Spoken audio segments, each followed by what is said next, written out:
Did you know that 80% of couples by the age of 65 are forced to continue working or depend on their children for financial stability? By 65, out of every 100 couples, only one is wealthy. 4 have some form of financial security. 15 have some assets, even though they're living on the edge. And a staggering 80 are in that rat race. They have to keep working or depending on their children for financial security. And that is why we're inviting you to Couples and Money. Couples and Money is a course that has been developed for couples that helps them have financial conversations. And they deal with issues like what you do with the hoarder and what you do with the spender. How do you support your in-laws? How do you even invest together? How can you even come up with financial goals so that you're growing together as a couple? These are such important issues that trip up couples, which is how they end up in poverty or not being able to really plan their finances together. You don't have to be a statistic. We believe that every couple, given the right foundation, working in the right community, can actually make it and be part of that small percent of couples who really do well. And so we invite you, sign up for Couples and Money.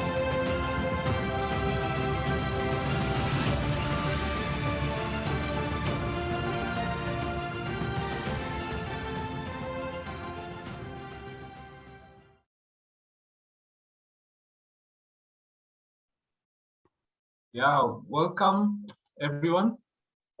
It's nice to see all of you here.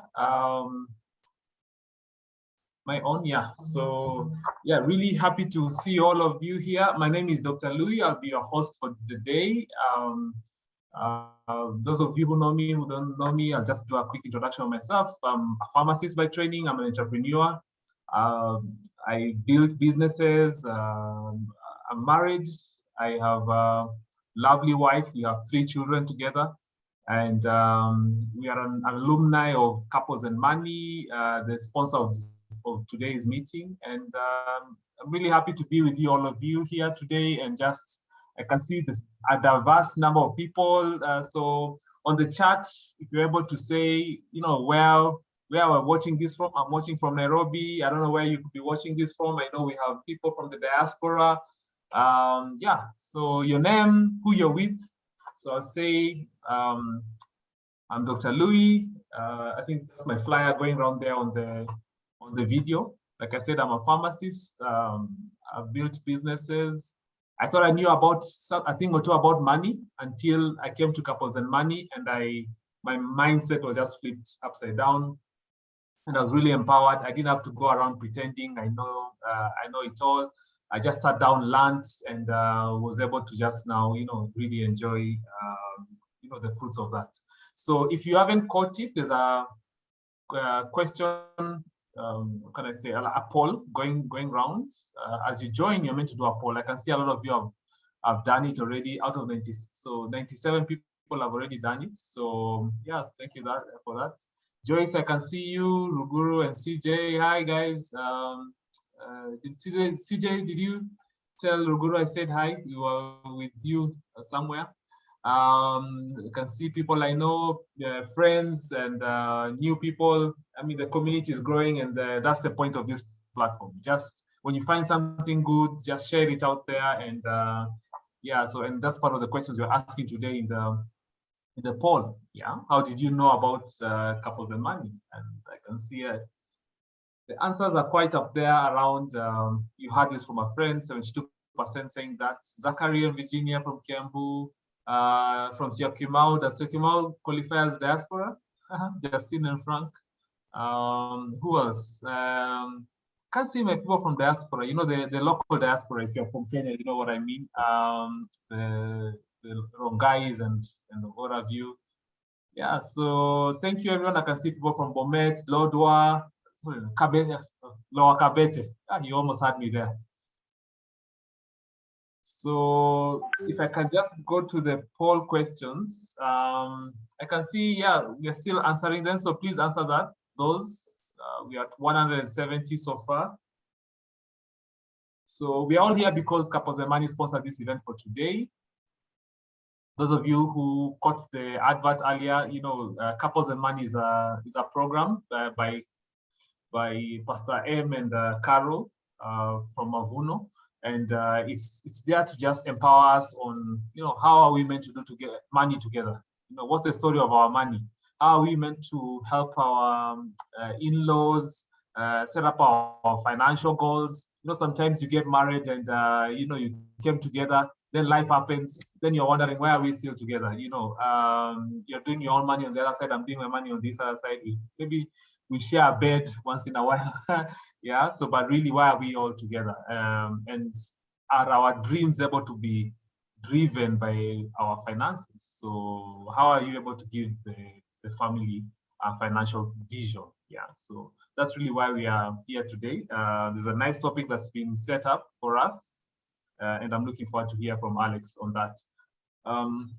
As we all join in, you can share the link to those of you who you cannot see someone. I'm sure you're able to look at the chat. We are at 193 right now. You can see someone, maybe you're not seeing that friend you sent to, maybe even that enemy who owes you money, enemy in quotes, that person who owes you money. You can send them this so that they can just come and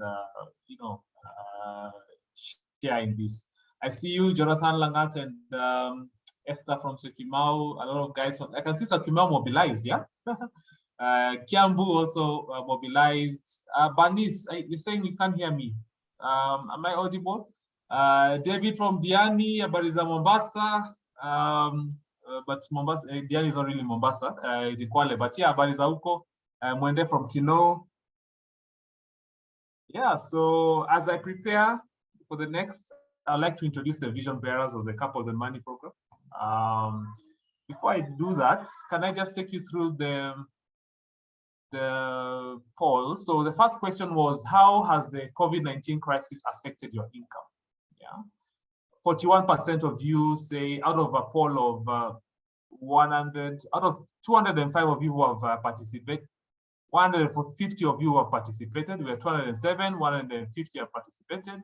So 41% of you say negatively, 50% say not too much, and 10% of you say positively. So we like to hear those positive, maybe are you a supplier of pharmaceuticals? Are you the supplier of the COVID vaccine? Share some of these things that really, came through your way. How did you have Couples and Money? From a friend, 78% of you from a friend. Social media, 15%. Here my volume is low. How have you done the Couples and Money course? So it's good to see 60% of you have not yet done, so you're in the right place. I'll increase my volume. Mugisha from Kigali, Chigali, yeah, nice to see you there. So allow me to introduce the vision bearers of the Couples and Money program. So Pastor Muredi Wanjau, popularly known as Pastor M, is a best-selling author. One of his books has actually sold over 200,000 copies. Those of you who have authored a book know how hard it is even to sell 16 books. Yeah, he's a motivational speaker and the lead visionary of Mavuno Church, the fast-growing church movement out of Nairobi, with a presence in 10 different nations. Pastor Carol Wanjau is a trained marriage and family therapist and a successful author as well. And several of our courses are used by couples and families internationally. Couples and Money is one of them. Together, they are co-founders and directors of several investments companies. With over 40 years of coaching, teaching, speaking, and counseling between the two of them, their passion is seeing leaders and families live through lives that are transformed as they deliver on their God-given purpose and destiny. So allow me, you can unmute and just do, a round of applause to welcome Pastor Muredi and Carol Wanjau.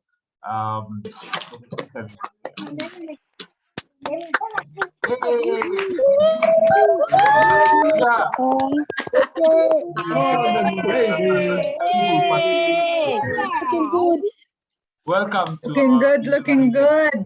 Thank you guys. Karibu. It's great to be here. Thank you so much, Dr. Louis. You're such a great host. Thank you for inviting us and just being an all-round amazing host. Welcome, guys. It's so good to see so many of us here tonight. And clearly, there's just a hunger to grow in our wisdom, to grow in our understanding of how to become financially one and how to overcome some of the challenges that many people around are facing. And so we're so happy to see so many people here. By the way, if you have any friends who need to be here, you can still send them the link. It's not too late. We would love to just have as many people. As Dr. Louis said, we're people who believe in sharing. We don't hoard knowledge to ourselves. One of my mentors taught me that people who hoard knowledge, that's the same as witchcraft. Keeping stuff to yourself that you've learned, that's good. That's witchcraft. Because witches want, when you go to a place where there's witchcraft, there's always a rich person in the village and everybody else is poor. But for us, we don't believe that's the way, that's the ethics or the values we operate with. We operate with the values that we have a mentality that there is abundance. And when I share with you, it doesn't make me poor. Actually, it creates another person with resource who can then help me later. And so whenever we share, we actually don't limit ourselves. When you shine, you don't make my light get dimmer. And so we're so excited that, and for so many people here have been invited by friends, and it's friends who just cared enough to just send that person. So we want to, without further ado, or do you want to say hi before? Yeah, hi guys. Good to see you all here. I think we can just say Happy New Year. We're really grateful that we can have this event, and just grateful for all of you who are here. I'm really excited and I'm really looking forward, by the way, to learn from Alex Ferrier, who will be coming up in a short while. Absolutely. So, yeah, so just very briefly before we invite our guest speaker, or before we get the guest speaker on, we want to just introduce a couple who have had who've gone through the Couples and Money experience and just hear a little bit about their story. So we're going to invite Steve and Alice Oyuga, who are good friends of ours, but also, and actually just people that we enjoy. We go to the same church actually, but more than that, we're just passionate about some things in common, and very excited that you guys could be here today. By the way, you guys are looking quite elegant, quite nice, as usual, by the way. So karibuni sana, welcome. Thank you. Yeah, maybe tell us a little bit about, what was I supposed to ask? Just for them to introduce themselves. Please introduce yourselves. My wife tells me what to say, by the way. I'm that guy. Yeah, I know that you're both entrepreneurs and so on, but just share with us a little bit more about what you do. Okay, so my name is Alice Kadeu Owino, which is the other name we use. A wife, a mom of girls, and I work for a startup. I'm working on a startup. We're yet to launch, so I cannot disclose too much for now. I handle a lot of the partnerships, and I'm also in business with my husband, Steve, here. And we run a technology company that does a lot of IoT and track and trace for assets. Yes. Wow. Awesome. So you don't want to sell shares of that startup of yours and make all of us rich. Anyway, Steve, we'll talk to her. We'll see her on the side. Yeah. So Steve Oyuga, father of girls, 11, 7, and 1.5. Surrounded with so much love. So I work for a technology company that deals a lot more with IT solutions, infrastructure, security issues. And other than that, we also run a business together, a tech company, just as she mentions what we do. Yeah, thanks. Thank you so much, guys. Now, I remember at the beginning of Couples and Money, you are not looking too happy.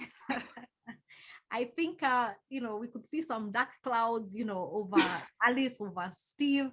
And I think you did Couples and Money out of pain. And it was, I think there were some decisions that you were making. Each of you were making, just bad financial decisions. So maybe, I don't know, maybe you could just share with us some of those bad financial decisions that you were making. So my husband likes me going first, then he'll pick it up from there. I think the worst of it all was we all had goals and everyone was running after their own goal, and just putting the things that we should do together as, I mean, pay rent, pay the house, pay your bills, and then everything else is really not together. So me with my 1,000,001 chamas doing my own investments, my own way, him with very little preview of all that. And yeah, our goals were not unified for the family. I think the other thing on my part was, as I came to realize, I'm the spender. So of course, loving all the nice things in life. And of course, it used to dent our pockets quite a bit. Yeah. Mhm. Yeah. Debts, taking loans to fund lifestyle, to fund certain things that are not a priority. Talking about priorities, I remember, yes, somehow there are also areas where I like spending. So there is one day I walked into a car yard and I saw a beautiful car that I have been loving it. I mean, so while at the car yard, I just said, you know what, I must buy this. Even as she's always dented the pocket. So this time around, it's my time to dent the pocket. So I bought the car, I brought it home. Unfortunately, that car was never actually used. So it was just something just to massage an ego, massage my ego, and coming to realize also a test for certain kind of fine things, which again were being done at the expense of family. So we end up, yes, we earn well, but no money in the pocket. So of course that brought conflict in certain areas. Yeah. Wow. Okay, maybe you can go a little bit into that. Yeah, what conflicts or what challenges did you experience from just not having a unified strategy on just how to go about your finances? You can imagine a guy leaves home and tells me, I'm going to just check on a car. He comes back home driving it. So, you know, my things dent the pocket, but it's like this much. This one was humongous. Yeah. And I remember just telling him, I don't agree. I did not enter that car for a very long time. Wow. In fact, he used to tell me, so you just drive. I'm like, I don't want it. And you Yeah. can imagine he's feeling very good about that decision. He's very happy about it. And I have just said, no, we are not doing this. Yeah. And that was I think that year, it was a bit of a really tough year for us. Yeah. Yeah. And that's the same year COVID hit. Yeah. Oh, wow. Wow. Yeah. How did that affect you guys? Hey, COVID was rough because, yeah, we had a baby on the way. And then I lost my job. Wow. And then all these decisions had already been made. Yeah. It was pretty rough. Yeah. Wow. Actually, we had to let the car go because you see all those items that were following up needed cash flow. So we realized we had two cars. There is one that is always being polished, looking nice, pretty at the parking lot, and yet is going nowhere. COVID happens, there is lockdown. So I just said, you know what? Because this car, actually, it was not very, very much welcome. So I decided to let it go. So we sold it to be able to facilitate certain thing. Wow.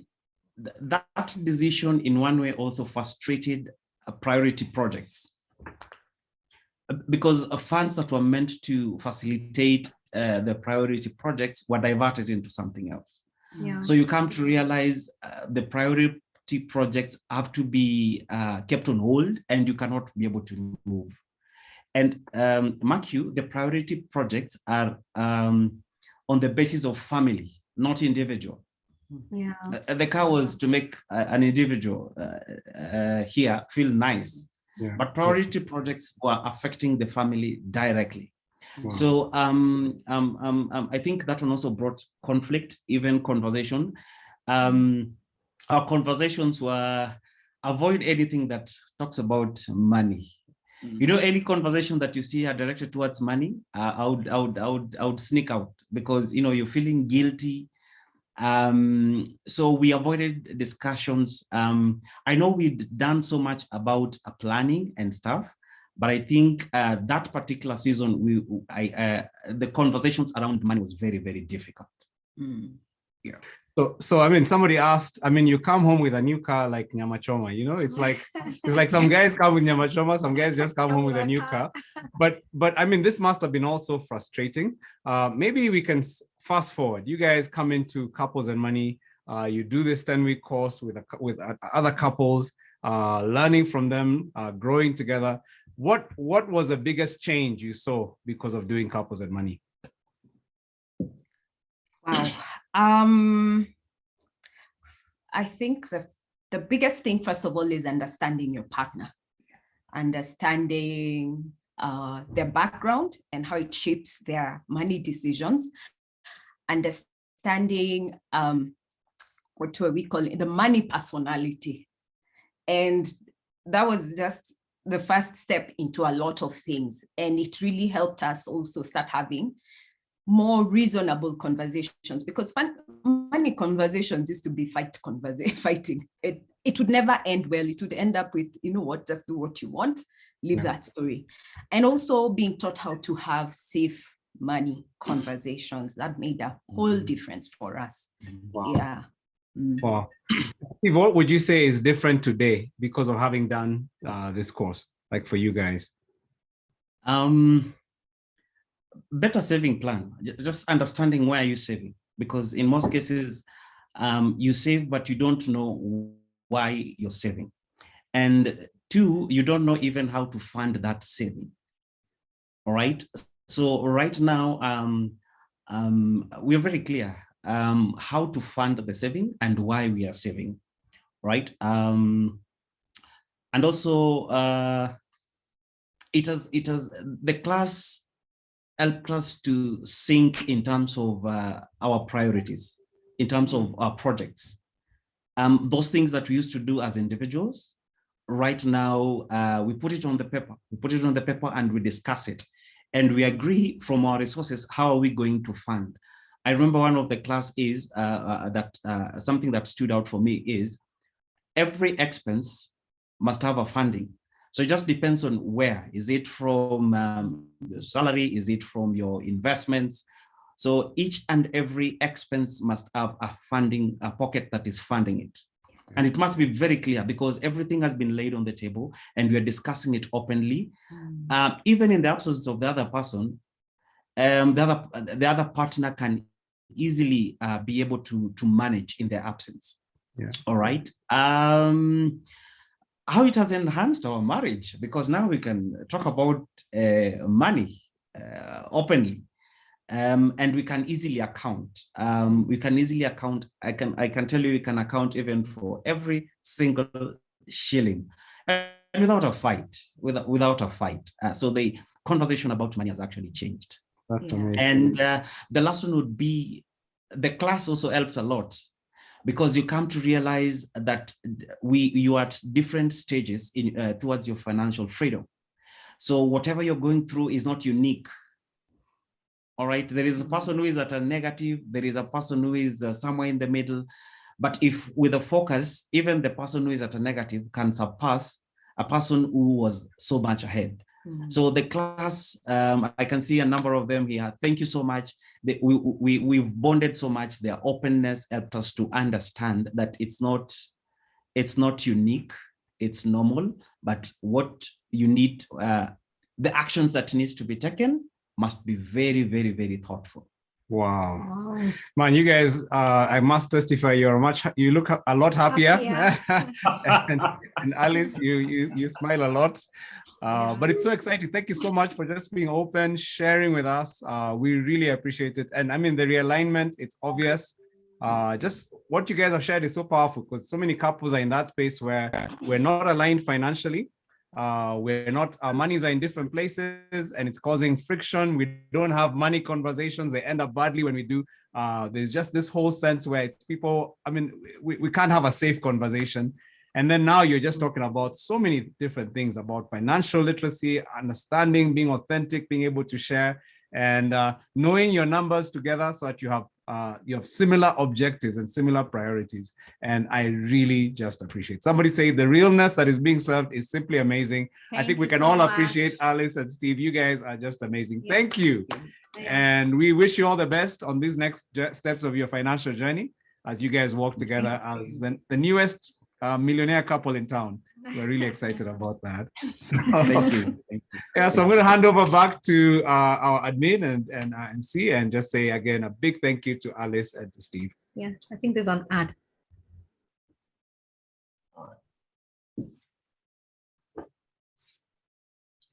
Did you know that 80% of couples by the age of 65 are forced to continue working or depend on their children for financial stability? By 65, out of every 100 couples, only one is wealthy. 4 have some form of financial security. 15 have some assets, even though they're living on the edge. And a staggering 80 are in that rat race. They have to keep working or depending on their children for financial security. And that is why we're inviting you to Couples and Money. Couples and Money is a course that has been developed for couples that helps them have financial conversations. And they deal with issues like what you do with the hoarder and what you do with the spender. How do you support your in-laws? How do you even invest together? How can you even come up with financial goals so that you're growing together as a couple? These are such important issues that trip up couples, which is how they end up in poverty or not being able to really plan their finances together. You don't have to be a statistic. We believe that every couple, given the right foundation, working in the right community, can actually make it and be part of that small percent of couples who really do well. And so we invite you, sign up for Couples and Money.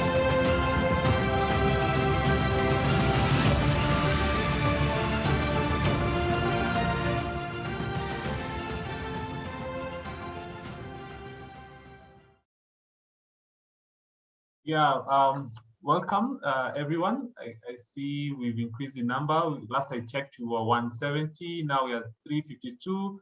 So first of all, thanks to Steve and Alice for the authenticity you shared really from your hearts, and just we're really inspired by that growth. Really, there's nothing new in this under this sun. Yeah. So I remember even me one day I brought home a new car and I had not told my wife. Yeah. So I was okay. After sitting down with my financials and all that, after Couples and Money, we had to sell that car. So whoever is thinking about buying a new car, just hold it, yeah. Especially the 60% of us who have never done the Couples and Money program. So we're looking forward to interacting with you. So I've posted on the link there, on the chat, a link to where you can sign up. Just go to Couples and Money, Couples and Money, one word, Couples and the letter money.com, and just sign up here. And I'm sure there's some of you who maybe today you just were just passing through. So I'll also post the link to next week's session. Maybe I'll not post that now, but I want to share the link to the next week's session.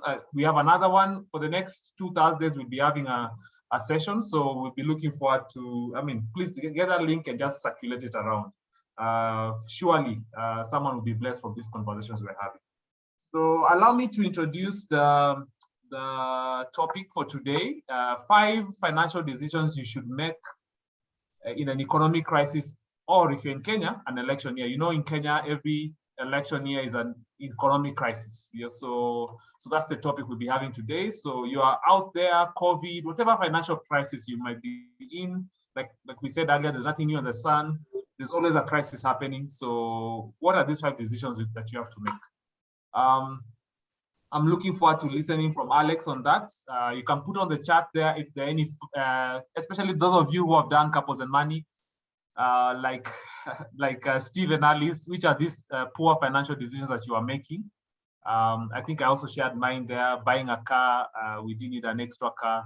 But really, I think Couples and Money, for me, has been that place where you're getting to be empowered, with how to do finances. As a young man, getting married, no one told me about how to run finances for the family. So, but I remember one mzee telling me once that if you're driving in the car and your wife asks you, why is that car out there red? Why is it color red? Just wing it and say, create an answer. Never answer that you don't know. Yeah. But one of the things that I found about this community of Couples and Money is that you can actually say you don't know, and you can seek help. One of the really, help that has really helped me propel me and my family into the financial freedom that we are on right now is getting a financial planner. And our wealth planner is none other than Alex. And I think those of you who Alex is their wealth planner, also raise your hands, just put that emoji that raises your hand and say, we know Alex and the good work he does. I can't find my, there. Just raise your hand, then you'll unraise it, yeah? So Alex is a partner at Moran Capital Management Limited, a successful private wealth management and investment advisory firm that focuses on developing a serene and secure lifestyle by co-creating focused financial plans with their clients. He has been in the financial services industry for over 20 years and is a renowned accounting, fund management, insurance, and global banking expert. He is married to Vera. I happen to know the wife, and they have 4 children between the two of them, together rather, yeah. So really, Alex, ladies and gentlemen, welcome. Join me in welcoming Alex. And Alex, the floor is yours. Thank you for being our chief guest today. Yeah, Karibu, Alex. Thank you. Yes, Louis.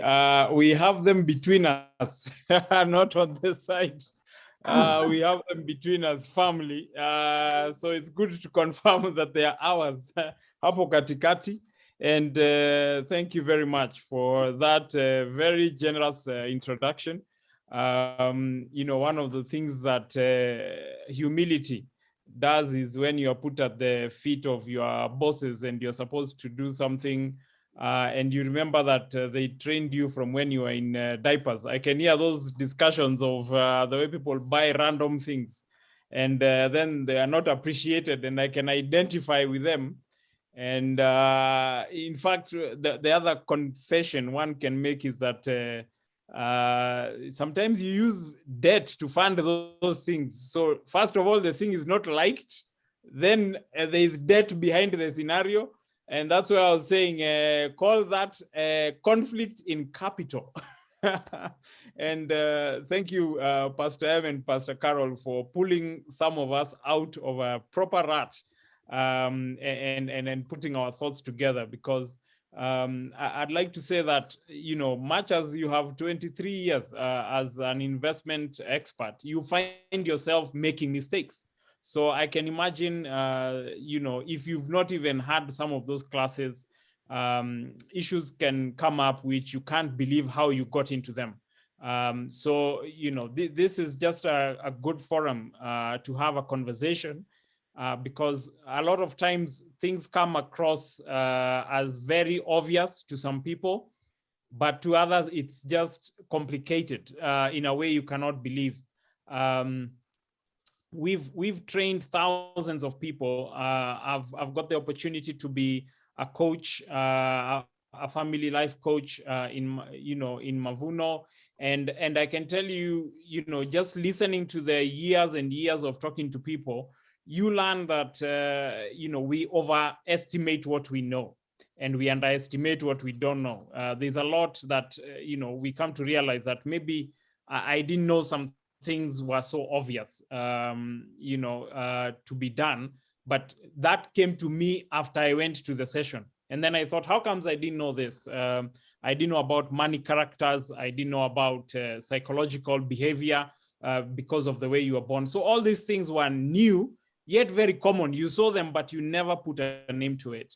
But thanks, Dr. Louis, yes, and welcome everybody to this very riveting session. I see I'm told my audio is low. Let me see, just check on that. Looks like it's working.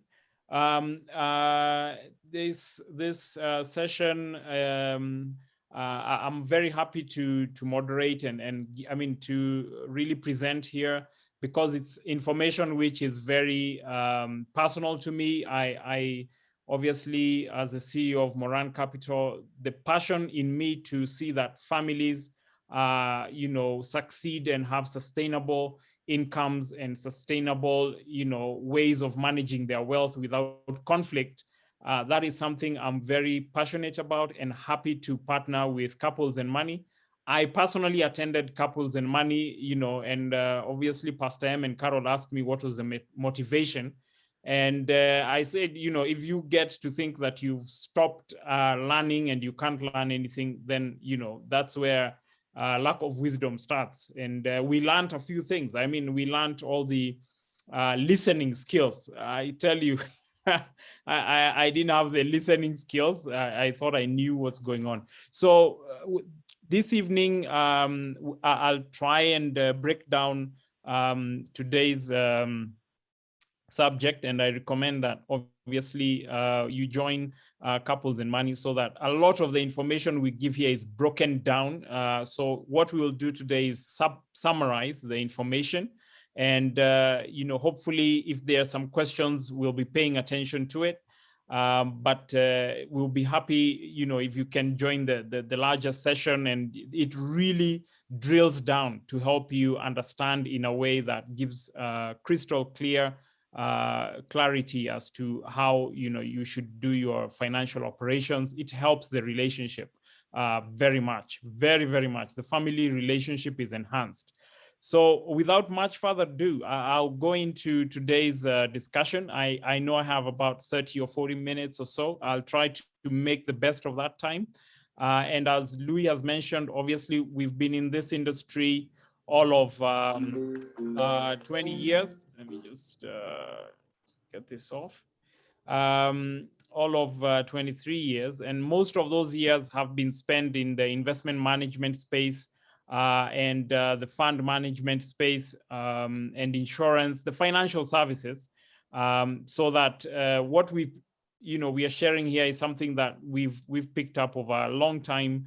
And that's why I say, of course, I talk about what I talk about with a lot of humility, because I have seen that over that period, there's no expertise as such. Otherwise, there's just maybe some anointing. God reveals some things to you. And this is an opportunity to just share part of the information. And one can use it as an individual. We have clients who obviously are single. You have clients who are families and institutions. The concept tends to be the same around working around your goals and being clear about how to finish strong. So let me share a presentation so that it gives some formality to the discussion. Just quickly. And here. Now, let me just get this up and running correctly. I'm going just to switch into presentation mode. I'm hoping, Louis, you can see my screen. It's clear? Yes, we can. All right, thanks.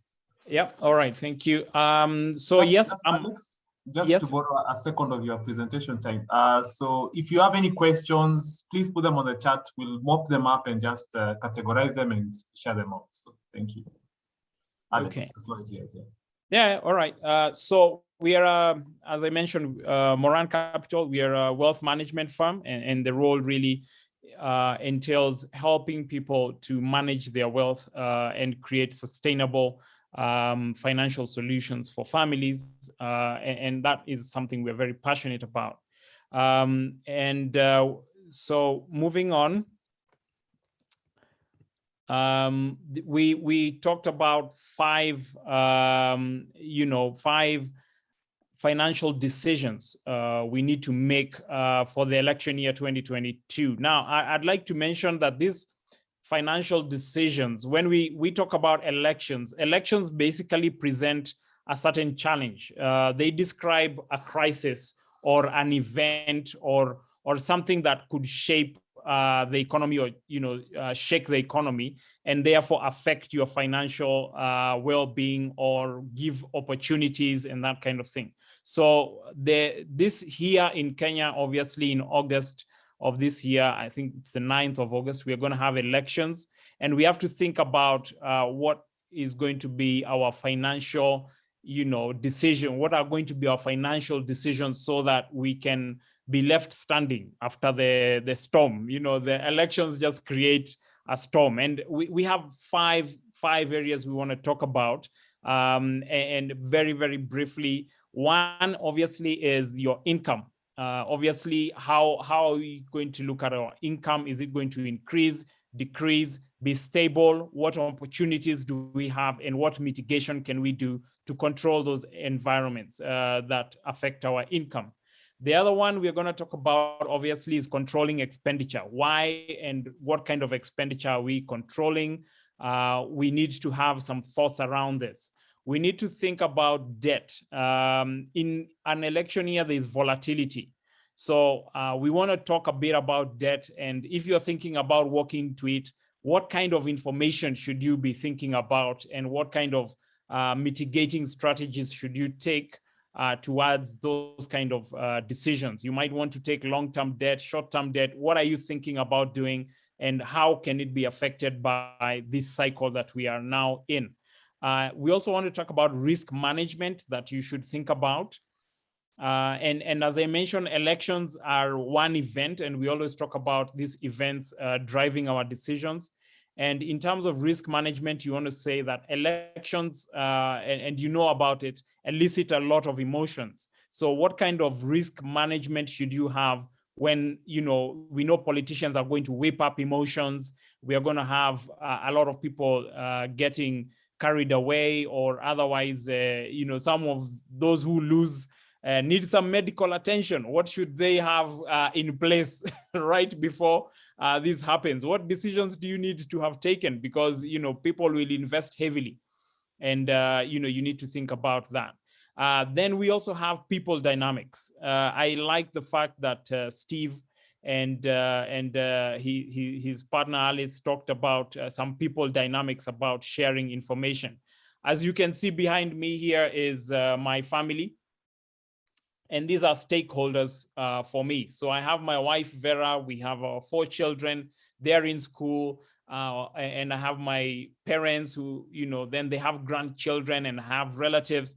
And what discussions are we having around how we are going to behave during this season?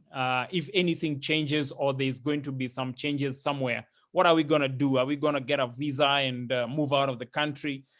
Do we need to be prepared that there's going to be some expenditure reduction? Should this be shared with the children? That is information that will help us, and we'll touch on it over this period. So what will leave you in control after the dust settles? And this is what we are going to discuss this evening. I've regularly brought this up so that, again, this is not new information. And I mentioned that obviously in Kenya, we have elections every 5 years. But as you can see, we do have another issue which is still hanging on us, which is the pandemic. And that pandemic, which obviously started at the tail end of 2019, has been gaining pace. Of course, now we do have various vaccinations going on, and we still have various variants coming up. So we have elections and we have a pandemic still fully in force. So these things have been known to happen for a while. So as an investment manager, these are trends. So you understand trends and figure how to react depending on the market cycle. So we've seen these things. What tends to happen is something that is known, and therefore there should be some behavioral things that have been picked up that can help you survive, the season that we are about to get in. So this is just another cycle that we are getting into, which is obviously the election cycle. So some of the things we really want to think about, one of the key decisions we want to make about is on income. And I know this is something that, for some people, they get surprised. So since the crisis started, for example, the COVID crisis, a lot of people were shocked that, of course, there was redundancy. There are some people who'd never seen it coming at the rate it came. But even during that COVID crisis and now in the election crisis, some opportunities showed up. As you can hear from my good friend Daktari here, people in the pharmacy industry are laughing all the way to the bank, not on us, but because their opportunity showed up. I have relatives who have worked in that industry and are suddenly buying houses and vehicles that they had never imagined because the opportunity showed up. The question you want to ask around the income for yourself and your family is what opportunities show up during election periods? What is going to show up during this season? Of course, I have to start with the one that we see on the roads every day. There are people who are going to look for opportunities for entertainment. These people who hire out their vehicles. Everybody who has an entertainment spot, there's money which is going to be spent and people are going to be in a good mood because money is being spent. So people who are obviously in the entertainment space, vehicles will need to be sold because there's going to be people traversing all over the economy. The way we do it down here, helicopters are just the standard. So if you could hire out a helicopter, get a friend who's been having one in the yard, maybe it's time to dust it up. So there's opportunity in an election year, guys who are doing printing, I'm sure this is a great opportunity for a lot of people. And this creates opportunity on income because there's a business, of supplying t-shirts, supplying caps, supplying various materials. Hotels will definitely do well because people are moving all over the place. So these are things that you want to watch out and say, okay, can I take advantage? Do I have a friend we can partner with and take advantage to boost our income? So these are things that you want to have in mind. Consumables, as well as we can see now, obviously, that some money will be spent. There are investments to be made. So maybe those who have had some idle properties, you might want to pay attention to some people who want to spend some extra shillings they've gotten from the elections. I know it's going to pour in. I think the budget is normally about $50 to $100 per voter, and with all of our 20-something million voters, we are looking at a budget maybe which is going to be for any individual aspirant at presidential level or just about. You're talking of, some couple billion shillings will be in the market. So are you going to tap into this opportunity? Now, again, you want to think about your income around the big idea for the incoming government. You want to tap into what are they talking about. There's different discussions. If you listen to the US right before Biden came in, obviously climate was a big issue. And obviously those who aligned themselves, and therefore you can see Elon Musk and everybody and the electric vehicles. This has just created, a billionaire. And it cemented his position. So what is the big idea or what's the agenda of the incoming government or incoming, team? Because obviously this government has run its full term. So what is their agenda and how do you line up to it? You want to read their manifestos and figure, okay, are they doing infrastructure? The other day we had Kenya Airways maybe thinking of teaming up with South Africa. Is this a direction of creating, synergies across countries and industries in Africa? Is this something that's going to happen with the next space, knowing that obviously one of the aspirants being a strong AU infrastructure player, will he be looking at uniting Africa in those kind of ways? So you are paying attention to those kind of things. You're paying attention to this concept of bottom up. That means, is there an opportunity in, selling wheelbarrows? What's going to happen right there? You want to look at these things and figure where is the opportunity and can we tap into it, even at a policy level. am I a lawyer and they need us to write some documentation? Even, we know they're going to be push and shove here and there in courts. Have I positioned myself as a constitutional lawyer or a lawyer of some sort that can actually have some impact in the way these things are being dealt with? We know income cycles are going to be different in the first half to June. And then once the elections kick in, very well, we don't expect a lot to happen in terms of, business around that period when the elections are happening, because all of us are glued to the TVs and those kind of things. But going into Q4, that means anywhere from October, you expect vibrancy. That tends to be the market cycle. And the question is, how have you positioned yourself for it? The other thing you want to think about is regional diversification, because Kenya is doing elections now. Not everybody is. So maybe when you think, okay, maybe there'll be nothing happening here for the industry I'm in, what is happening in Tanzania, or what is happening in Rwanda or Uganda or in the US? I remember at one time when we sold some consumables, when it didn't happen in Kenya, we just used to change to Tanzania, then we go to Uganda. We were portable. And the question is, how portable are your activities? While you're sitting here and glued to TV, there are guys who in another country are working, and there's opportunity there. What are you going to do to make sure that your income is not fully disrupted, or that you can take advantage even of the currencies and those kind of things? Because politics and economics tend to be tied up.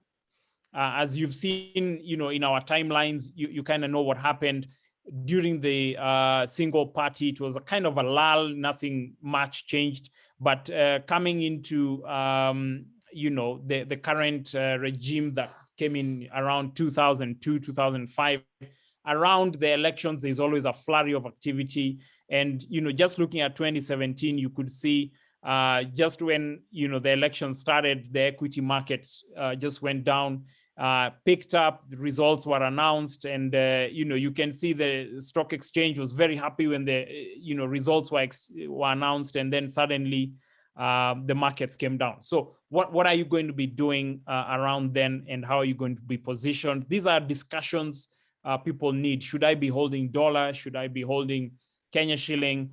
These are discussions you really want to have. Do I want to be paid my invoices in foreign currency, in local currency? And I can take advantage maybe when there's a pit or a drop, or a rise there. So what is actually happening? Results get annulled and the market just dropped completely. So looking at these cycles, it's good to have some mitigating strategies, and also to be knowledgeable that despite this happening, the market tends to correct at some point. So it's good to know that politics and economics tend to be quite tied in. We are not in that mature market where, like Germany, they can wake up, go vote, and go back to work. The rest of us really need a party or a few, days to air our thoughts and grievances. So, that will create some opportunity. It's called blood in the streets. So some of the things that you want to think about and very closely and have a good discussion is this one that we keep saying about controlling expenditure. You need to think long-term, but act short-term, because you need to take immediate decisions so that you can get liftoff in the long term. What does this mean when it comes to making actual decisions? It means you have to make a definite decision now to reduce on luxuries, but tell your near and dear that, listen, we are making this decision for now. This is not a permanent situation. This is to make sure we can ride the storm. So we are thinking long term. Yes, we'll get back to our normal operations, but in the short term, to ride out the volatility, it would be good to act now to make sure that we can get to the long term comfortably. You don't want to start taking debt because maybe the election period became a drawn out issue, and where you thought you have reserves for maybe 3 months, you find that now you need 12 months. COVID has shown us that. So think longer term. Think longer term in your decisions. So you may want to delay some activities to next year when the market has picked up, when you're clear what has actually happened. Some of the things you could do, of course, is travel, this nice international travel. You don't want to go and then come back and then, you can't even have a straight meal. Entertainment, you want to think about, just having your 3-4 whiskeys. It might just be a season to really just tighten your belt on that. There are people who want to upgrade homes, high ticket items.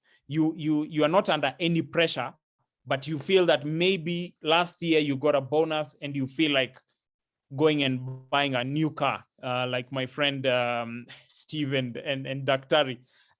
It might be the time you don't do that, because we need to do that when we are very clear the market cycle is fairly predictable.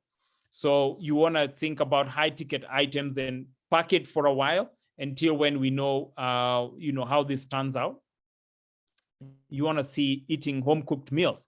It might mean you get healthier and spend a lot more time with your near and dear, but it will also save you a penny to just have some home cooked meal. Buy from the local shop, because obviously they're not priced for the branding and marketing. And also, purchasing in bulk. It just helps so that you're not making too many stops in the shop, and you can plan your expenditure that way. I can tell myself I've bought enough stuff for 3 months. I don't need to keep running back and forth and that kind of thing. So you want to make decisions on how do we control our expenditure. Moving along, what is expenditure really? Expenditure is anything that demands your income. So you want to think about these 3 areas, and these are the 3 areas I keep saying this is the only place your money goes to. So the question is, you need to control the expenditure in these areas. When you come to contingencies, of course, you're not controlling an expenditure on contingencies. You just need to make sure you do have a contingent portfolio. That means your emergency funds are in place. That tends to be the most critical thing to think around now. Operationally is where maybe you want to reduce costs. There are people who've made decisions, and some I think are even in this class today. They made very, very concrete decisions and very life-changing decisions to downgrade the housing because it's a major expense.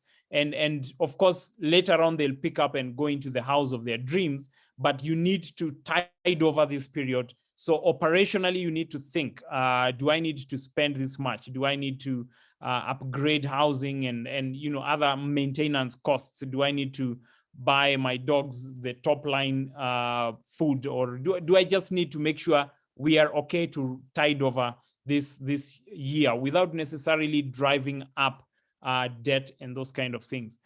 Growth, is this a year where I see major growth in the business that I want to now inject capital? I'll leave that there for a while. You need to evaluate, is this the year of growth for my business? When we make New Year resolutions, we are always excited that the market is about to, give us the best year of our lifetime. But looking at your business, is this the best year? And is this the time to invest in new stuff, new equipment, new, to fund the growth? Is this the time to launch a new business when everybody else is making noise about politics? Is that the best time to launch your business? If it is in related environments, it could be the best time to do it. If you are launching an entertainment business or a transport business, it could be the time to do it. You want to evaluate, is this time the right time to invest in that kind of thing? So those are the areas you want to ask yourself. Do I want to make investments during this period into business? I could make investment into my education, but do I want to start opening a flurry of shops and that kind of thing? Have a conversation with yourself and see whether it's really the right time.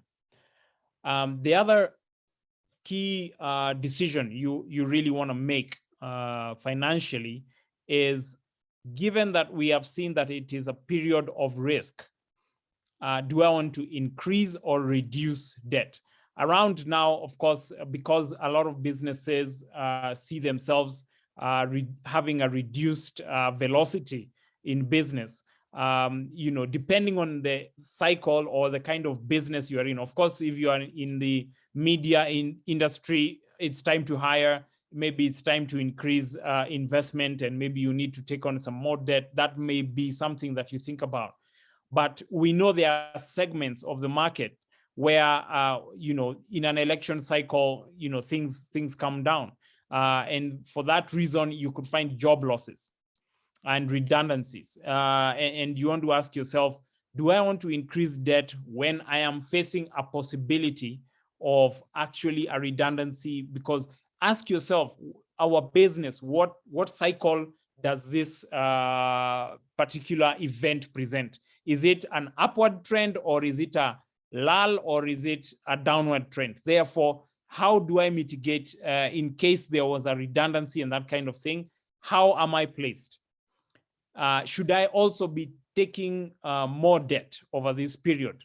You want to make sure you can also have discussions with your bank and tell them, you know, one of the things that a lot of people fear is going to present themselves in the bank and saying, you know what, things are not good. Can we restructure this debt?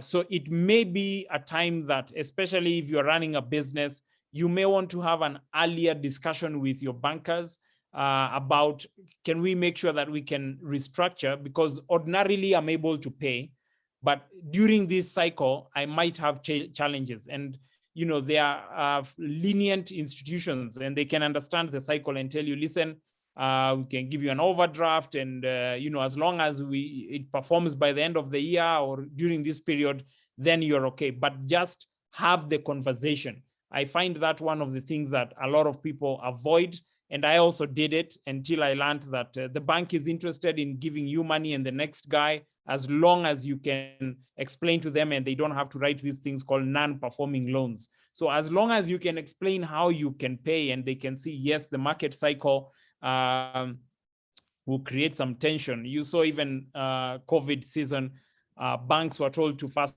of all, you know, restructure billions, hundreds of billions in debt. So you want to have that conversation, because this is the period when things become uneven.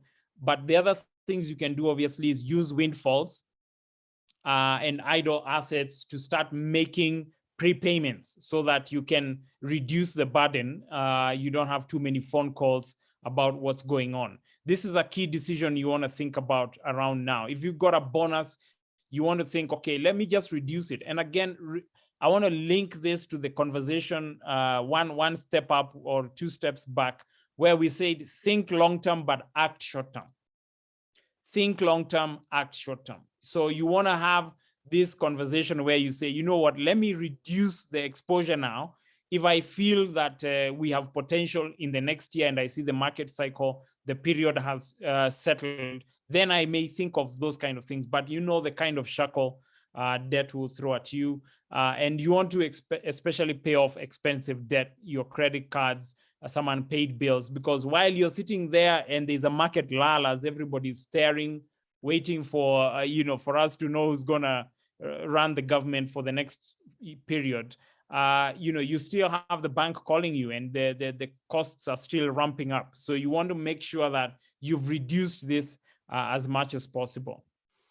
As I think we've just crossed the mid-mark, so that we can be sure to just catch up and finish on time. You want to ask yourself, what's the risk management measures that I've put in place? This means, do I have an emergency fund? Do I have a reserve that can run me through the dry spell if I'm in business, or if anything could happen and, you know, we don't have extra resources? What do I have? Do I have something that will help me there? Obviously, you want to put that in place. You want to have a money market fund. We'll discuss various investments. In the next session, we'll discuss the investments you can be thinking about around now. But at this point, you want to think about an emergency fund. You also want to think about, do I have medical cover in place? Because obviously, some people, as we said, get carried away emotionally, and you know, things happen. And we've seen this during other cycles. Do you have some protection against your assets? You know, like your cars, your domestic insurance, your political violence and terrorism. there are people who just take advantage of the situation.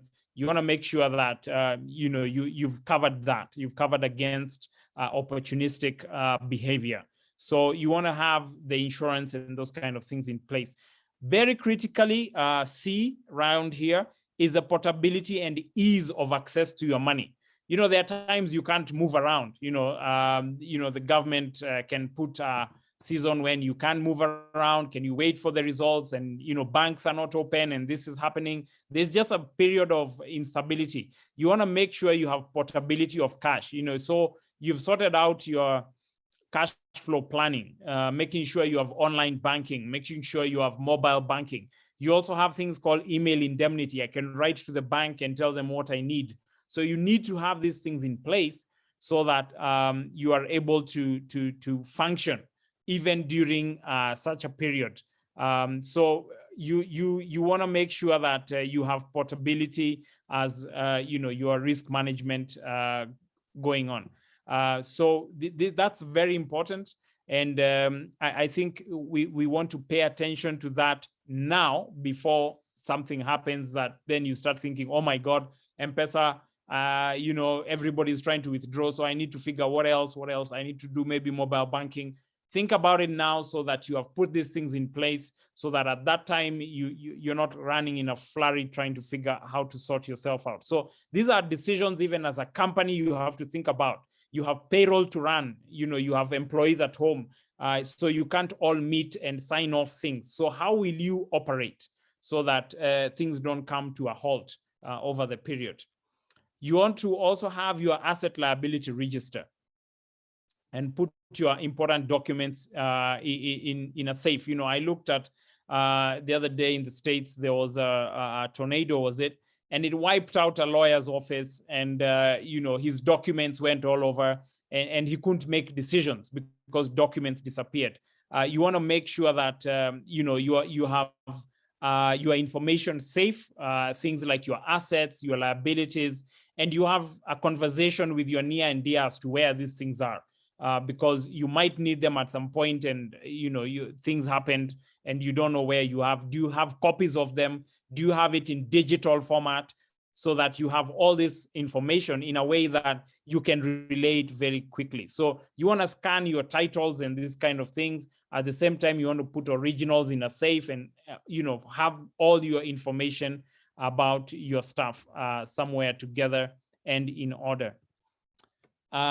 This will be probably this is our last slide here, because this is number 5. It's the human dynamics. These are decisions which are financial, but you need to bring everybody on board. I find, as you've had here, a lot of people make financial decisions because the money is in my pocket, but you didn't involve everybody else. So they don't know what's the game plan. So as you could hear, Alice could never get in that car. She's like, you know what, I'm not getting in that car. And you think you've done a good thing. And I found myself in the same position. At least Louis didn't suffer the same. He didn't have the rough treatment. Make sure you've discussed, communicate with your family and your staff. Okay, what happens in this election year? And, there could be some redundancies. Or instead of having redundancies, we'll have reduced salaries. What will happen during that period? You want to do what we call stakeholder management, and do things that everybody knows. It's not a surprise. We loved each other until elections, and then we're told we are fired. That ain't right.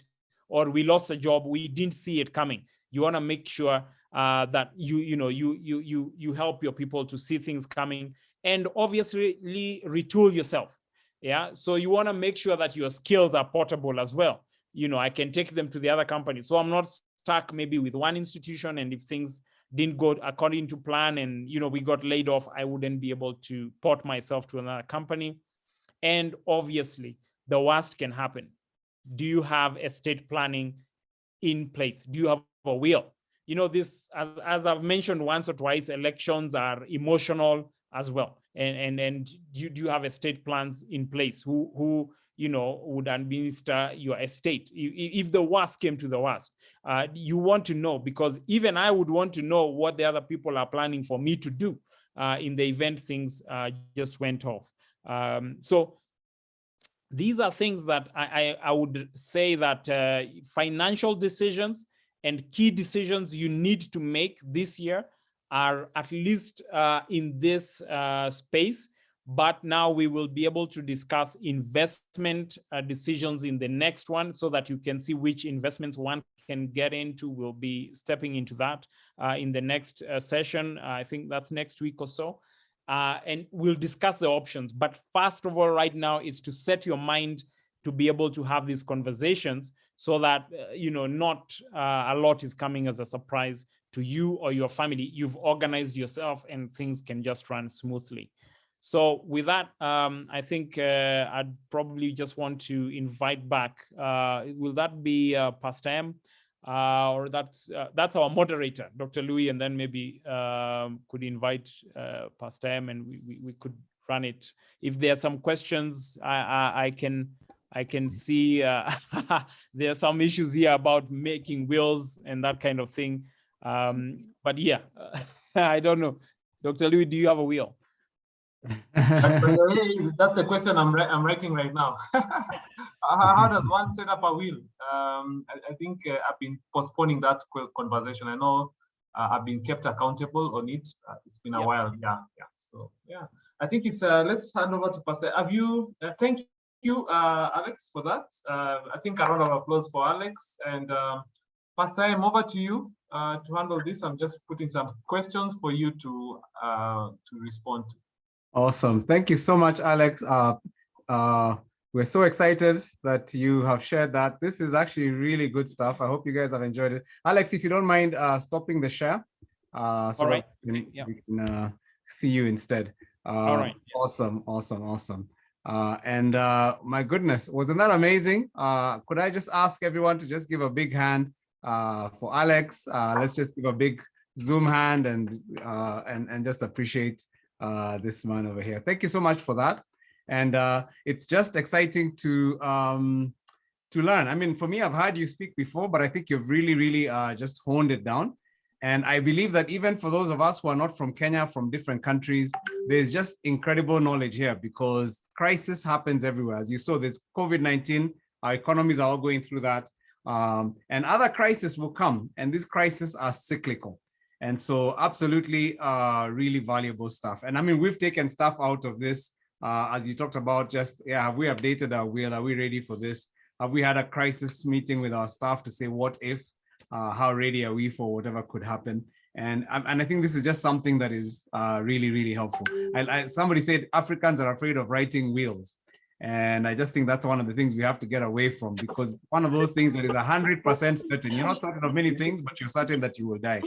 And so we really need to be just not be superstitious about it, but actually begin to take some action. So let me just ask if there are any questions. I can see a couple of hands. So I can see Ronnie wants to ask a question. Maybe there are people who are willing to type their questions as well. We won't be able to hear everybody, but maybe I'll take a couple of questions. So Ronnie, if you're able to. Yeah, sure. I hope you can hear me. Oh, sorry. Are you able to put on your video, Ronnie? Yes, I can. Yeah, so yeah, and please go ahead and ask the question. Ronnie and Marie is the name there. Okay. I hope you can see us. Yes. Okay, brilliant. We're sort of using different screens, so our orientations are in the right place.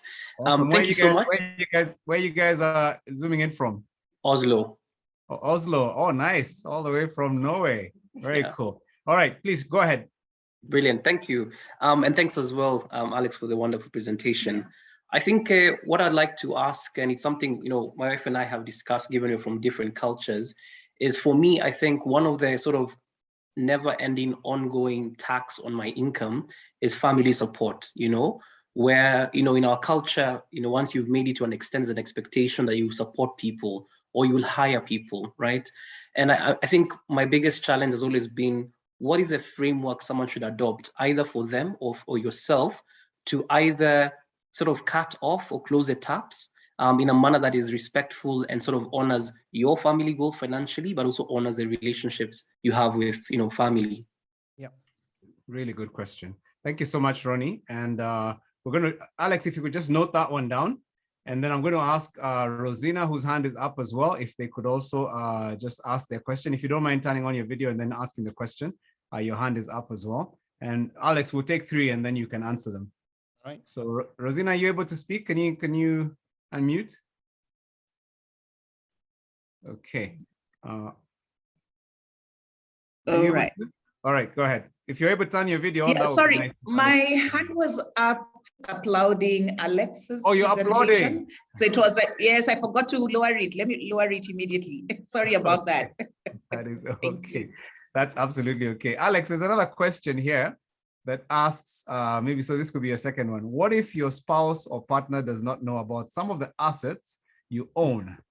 And, you know, you need to offset the asset in a season of crisis. So, but you're in a situation where it's a bit awkward because there's some things you have been keeping that the spouse has no clue about. Yeah. How do you handle that little tricky situation that some people might find themselves in? So that's a second question. So, and then one last one, then maybe just your third one, so you can do 3. What happens when one is engaging? This is Beatrice Kimori. What happens when one is engaging investors who would like to move in and do business in Kenya? Do you block them till election passes? That's another excellent question. I know you're really well placed to answer that because you advise people from outside the country who want to invest in Africa. So yeah, maybe just touch on those 3, and then depending on how much time we have, we can take another 3.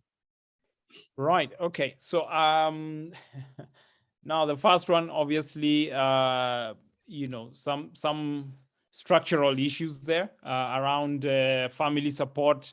And yes, it does get very, very, you know, gritty, especially maybe you're one who probably has a capacity and everybody else is letting you carry the burden, or, you know, it's not been discussed. And, you know, you also have your own stuff to do. Now, we may not completely walk away from it, but I can tell you, and we've discussed this severally, with Pastor M. Of course, where it is possible, everybody should carry some, you know, effort in managing the family, but it's not always possible. So the ideal is to look at what is the sustenance required on that side, and committing to put maybe an investment that regularly supports that expenditure. And you know, you either have a fixed number of your payroll and you don't get pushed for it. And this happens a lot even for, you know, like now we have COVID and many deaths happening, and you wonder, okay, just how many can I go for? I have my own obligations. You should set limits to what you can do. And if you feel that it is something which needs to be regular, we normally look at opportunities to invest some funds somewhere, and it can pay a regular support. If you feel you need to give the support, but it's a question of I have to keep dipping into my pocket, one of the structures is normally investing in an instrument that regularly pays out. I guess that's why a lot of Kenyans try to do real estate for their parents and that kind of thing to support them. But it boils down to stakeholder management, agreeing what you can manage. I think, you know, you do need to leave, but again, you cannot walk away completely from your relations as such. But it's important to put it in order and say, this is as much as I can support. And you need to draw that line. I find a lot of people struggling with that. And in the family, we have agreed, you know, of course, I wouldn't live comfortably with my parents being unwell, but I have looked at what is their expenditure, and I have said, okay, to support that expenditure, we have this investment. And of course, we put our minds to it, and we're able to put something to manage that expenditure without me dipping into my pocket. It would be good to have a conversation with you guys and just see what is the expenditure you're trying to support, how much is it, and do you have anybody else? And if not, maybe you need to put a structure that does not keep dipping into your resources all the time. So you make one commitment somewhere into an investment, could be a bond, could be something else, and it is able to pay for the next 20 years. You don't need to keep doing that. So it is putting structure around that expenditure. That's good. The second question, I hope I've touched on that. There is no one size fits all. So that's why I'm saying it's a conversation we could probably have and figure which one suits you better. So I've just given a broad idea there, but we have ways we can hone into it. Yes, of course, there's somebody who's mentioned for medical, you can get them into NHIF, the National Health Insurance Funds and that kind of thing to reduce one of the main costs, which is medical care that tends to take quite a chunk.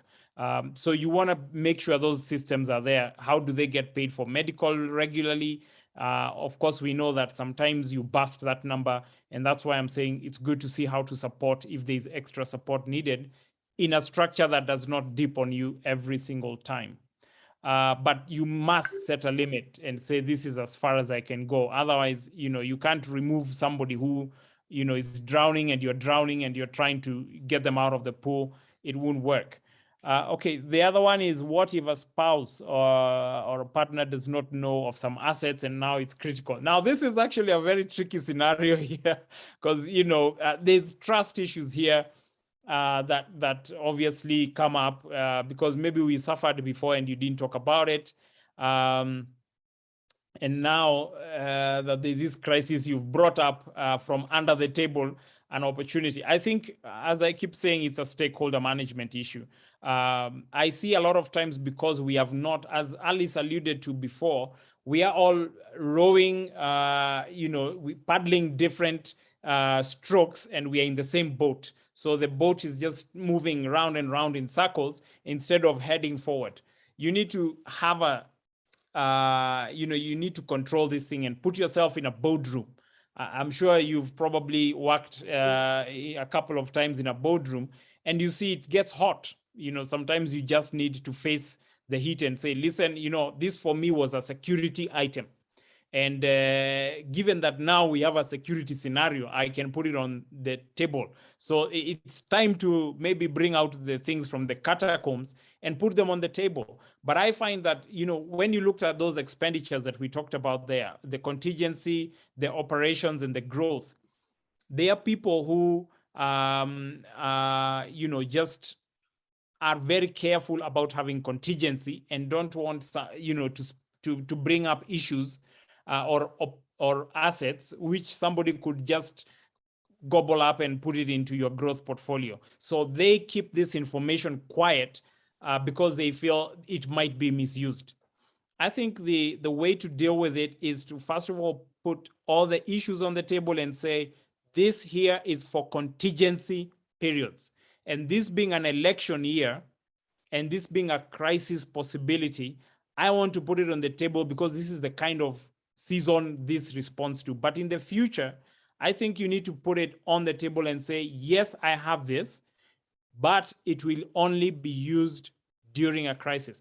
I think we need to learn about something we call asset liability matching. You match every asset to a liability. And I think the asset you're talking about was for a season like this, probably when there's a crisis. And you just need to have a conversation and be open and say, what, I didn't know how to express that information, but that's the reality of it. I have an asset which I could use during a crisis, but I could not just put it on. But it's good to have a conversation. So just be open and honest. And if you need mediation, I'm sure there's a lot of people here who have the skills to just do that. Take couples and money. And yeah, there's couples and money will be a fantastic space because you've got to do a net worth analysis and you've got to sit down together and put things on the table. Now, since it's a professionally guided discussion, then it's a safe space, and because your partners, your guys in the class are all doing the same thing, it's easy to have that conversation, and you'll be surprised a lot of people find themselves in that space, and this is the perfect opportunity to bring up those kind of discussions. The last one is about foreign investors. Is this a time to bring them in or not? The question is, what are they investing in? Yeah, it's never the investment, it's the investor. What cycle are they coming to get into? What business are they coming to start building real estate? Which means maybe they have 18 months to build. So, elections will come and go. You're still doing your thing. What are they doing? If they're coming to set up a new business on, a segment which tends to be affected by the market cycle, the advice would be, can we do this probably after the market cycle? Because you don't want them to come, things go wrong, and then suddenly they think you're the problem because you really wanted to do the business. You want to be honest and say, okay, given the business we are doing now, and you could seek professional advice, by the way. I think that's very important. Seek professional advice and look at, okay, is this the time to be in, maybe they want to put up a cement manufacturing company, I don't know, or something else. So what do they want to do? And therefore, on that basis, you can evaluate whether this is a time for them to come in. Right. Is this a time to... Yeah, long-term assets. Yeah, go ahead. And I can see there's quite a bunch of questions. We may not be able to get a chance to answer all of them. Maybe what we can do is we're going to consolidate some of these, and then we can actually, because we've been collecting them, and then maybe next week, if we're able to contract some of the time, then we can actually maybe even begin with some of those answers. We'll send them to you. But thank you, guys. We really do want to respect your time and not go over. That's one of the things that's a value for us. We don't want to go over, and we understand that you've entrusted us with this time. And so we definitely appreciate every single one of you. The questions you're asking are fantastic questions. Dr. Louis says Couples and Money program is it's great for couples to deal with some of the questions on the chat. So absolutely. I mean, some of these questions you understand. And one of the things about the Couples and Money community is once you take the class, you get into a community of couples who learn together. It's a learning community. And so I know that some of you Couples and Money people already, when you saw the chat with Alex, you remembered our cash flow conversations and you realize, my goodness, there are times to buy. So it's not necessarily that you say we don't buy. I mean, it's if you're positioned, if you've had if your staff has been in position, if you knew that this election year was coming, then you probably have put aside some resources, because as you saw with that diagram that Alex thingied, this is a nice time to, there'll be some good things that you can purchase if you've been thinking about that.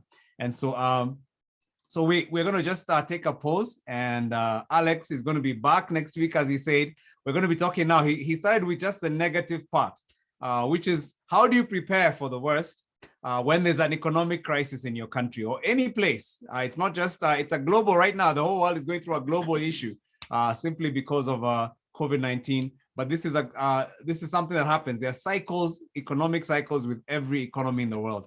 But then now next week, we're going to be talking about what are the investment opportunities that you go through or that come up when there are challenges like this, when there are crises like this. And what we want to just understand is how, as investors, do we position ourselves to actually take advantage, because somebody will. If it's not you, somebody else will. And how do you make sure that whether it's a good year or a bad year, you're always coming out ahead? So yes, Basil says, I highly recommend Couples and Money. So maybe just a little about Couples and Money before we close. It's an online course. It's absolutely completely online. It takes place on, usually we do a Zoom call. It's in small groups. So there's usually about maybe 5 couples in a group. That's about we try to limit the size so that there's enough space to get to be in relationship without a big, huge group. But also a space where it's a facilitated conversation. There's a facilitator in the class.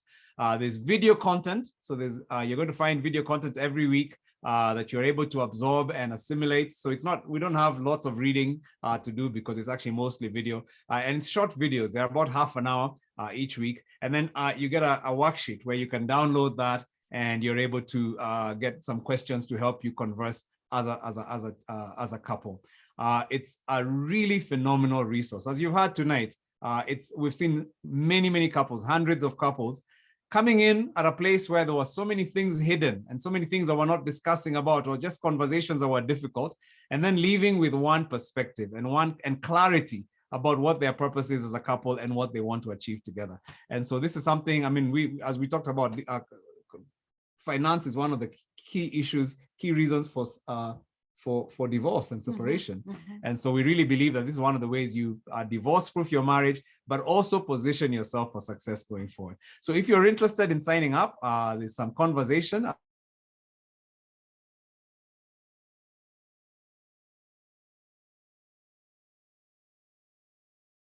and then 2 online seminars. We actually have 2 live seminars that are just bonus, where we're able to get into places. We actually get into a place where afterwards we become a community. And then we also have opportunity for financial counseling.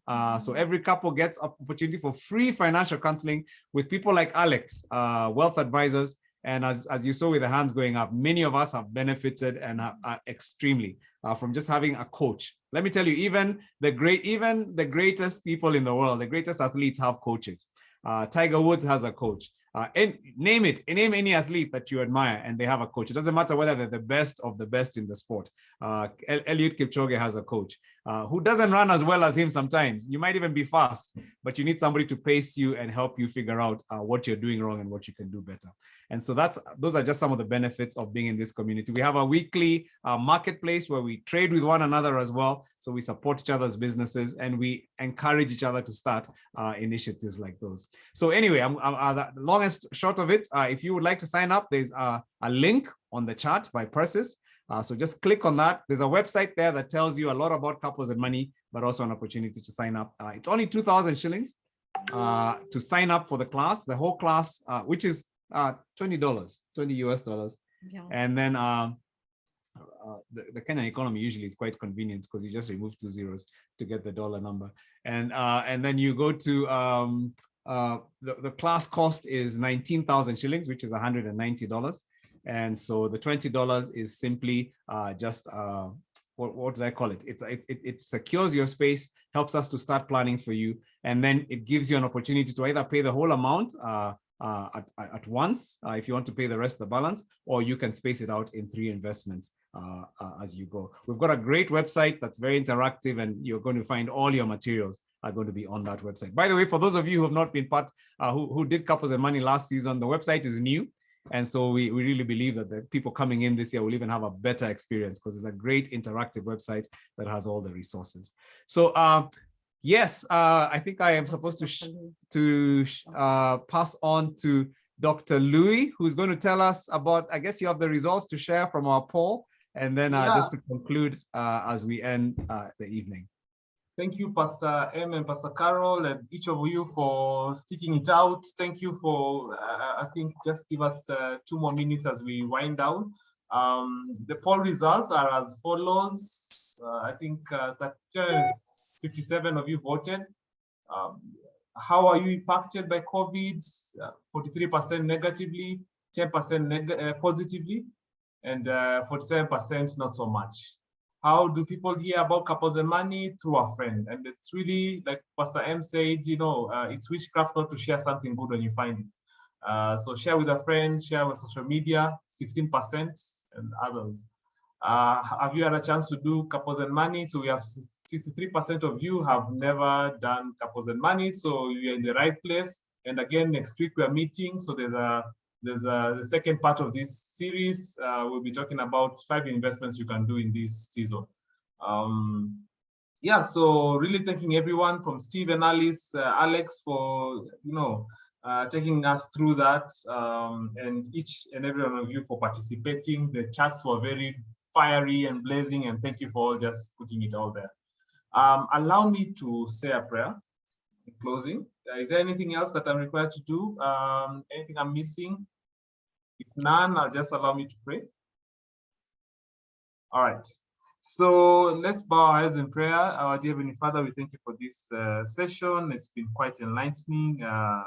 I personally feel my light, every time I go to these sessions, I feel my heart even lighter and lighter and more hopeful.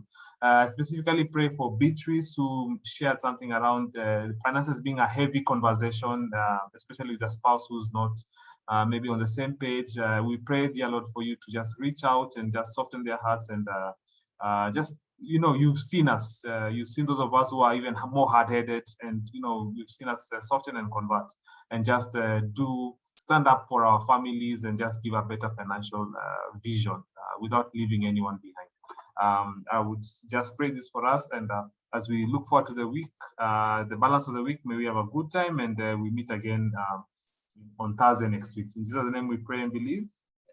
Amen. Amen. Amen. Amen. Thank you. Thank you so much. I'm going to ask Persis, she's going to put an email for any of you who would like to just get further information So if you'd like to get that information, I'm going to ask Persis to put an email on. Thank you, everybody. And from all of us at Couples and Money, good night. Night. Good night.